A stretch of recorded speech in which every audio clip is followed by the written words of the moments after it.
अस्सलाम वालेकुम दोस्तों, क्या हाल है? कैसे हैं आप? ठीक हैं?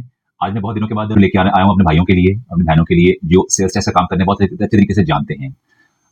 ये सेल्स टैक्स एक कंसर्न मैटर है, जिसमें बहुत लोग परेशान भी रहते हैं। वो लोग जो सेल्स टैक्स में एज़ अ रजिस्टर्ड पर्सन आते हैं, उनको अक्सर ये मामला फेस करने पड़ते हैं कि सेल्स टैक्स की रिटर्न आप फाइल करते-करते आपकी रिटर्न प्रोविज़नल हो जाती है। अच्छा, अब इसमें सिचुएशन कुछ ऐसी पैदा हो जाती है। दो ऑप्शंस अवेलेबल हैं। पहले तो आपको पता है सेल्स टैक्स की रिटर्न जब प्रोविज़नल हो जाएगी, तो अगले महीने की मैं आपको छोटी एग्ज़ाम्पल मैं ऐसे देता हूँ। अभी आपको पता है जो टाइम पीरियड चल रहा है वो है जनवरी की रिटर्न के हवाले से। टाइम तो नो डाउट फरवरी का आ चुका है, लेकिन जनवरी के हवाले से जनवरी की रिटर्न सबमिट हो रही हैं और आज की तारीख अगर काउंट करें तो 19 तारीख हो गई है। 19 तारीख जो टाइम ड्यू हो चुका है, टाइम एक्सपायर भी हो रहा है जनवरी की रिटर्न के हवाले से। कुछ लोग अपने एज़ एन सप्लायर की रिटर्न्स का डाटा लोड कर लेते हैं, क्लेम भी कर लेते हैं और अपने एंड से सेल्स का डाटा अपनी रिटर्न के अंदर पुट भी कर देते हैं। अच्छा, अब बट रिटर्न सबमिट नहीं करवाते, वो डाटा रिकॉर्ड में रहता है और एनेक्सर सी सबमिट कर दिया जाता है और परचेज लोड कर ली जाती है।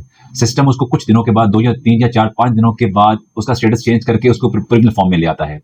अच्छा, अब इस सिलसिले में होता ऐसे है, बहुत लोग परेशान भी रहते हैं।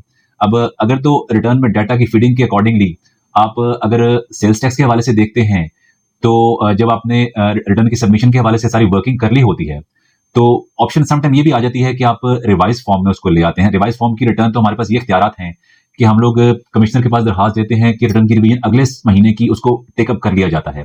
इसी तरह सम टाइम ऐसा होता है, आपको पता है जो रिटर्न में as an supplier as an wholesaler जो डाटा मौजूद है एनेक्सर H1 का, उसमें भी अब आप जब डाटा फीड करेंगे इन केस अगर वैल्यू आपकी नेगेटिव फॉर्म में आ रही है, तब भी आपकी रिटर्न सबमिशन नहीं होती। तो वो भी रिटर्न आपकी प्रीमियम फॉर्म में चली जाती है। आज मैं आपके साथ ना अपना एक पर्सनल एक्सपीरियंस शेयर करना चाहता हूँ जो मैं पर्सनली फेस कर रहा हूँ कॉर्पोरेट आरटीओ के हवाले से।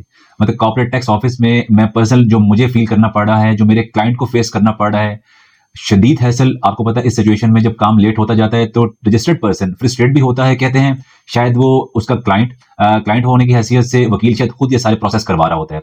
लेकिन कुछ डिपार्टमेंटल प्रोसीजर्स होते हैं जिनको हमें फॉलो करना पड़ता है। जब आपकी रिटर्न प्रोविजनल फॉर्म में हो जाएगी, उसके इख्तियारात डायरेक्टली पराल पाकिस्तान रेवेन्यू ऑटोमेशन के पास हैं। वो जो कि पाकिस्तान लाहौर में या डिफरेंट प्रोविंसेस में अवेलेबल नहीं है, वो हम लोग इस्लामाबाद से करवाते हैं।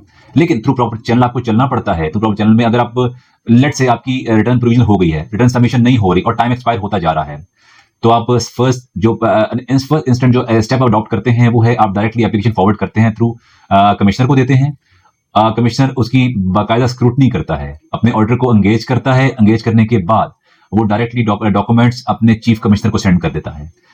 चीफ कमिश्नर का डिपार्टमेंट भी उसको बाकायदा स्क्रूटनाइज करता है। स्क्रूटनाइज करने के बाद डॉक्यूमेंट्स को बाकायदा चेक किया जाता है कि एक्चुअली टैक्स पेयर या रजिस्टर्ड पर्सन क्या चीज फेस कर रहा है।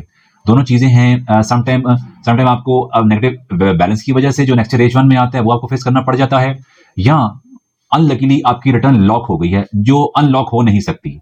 वो डायरेक्टली इख्तियारात पराल के पास है। चीफ कमिश्नर अपने एंड से डॉक्यूमेंट्स की स्क्रूटनाइज करने के बाद वो डायरेक्टली आईटी को डॉक्यूमेंट सेंड कर देता है, यहां से डायरेक्टली इस्लामाबाद।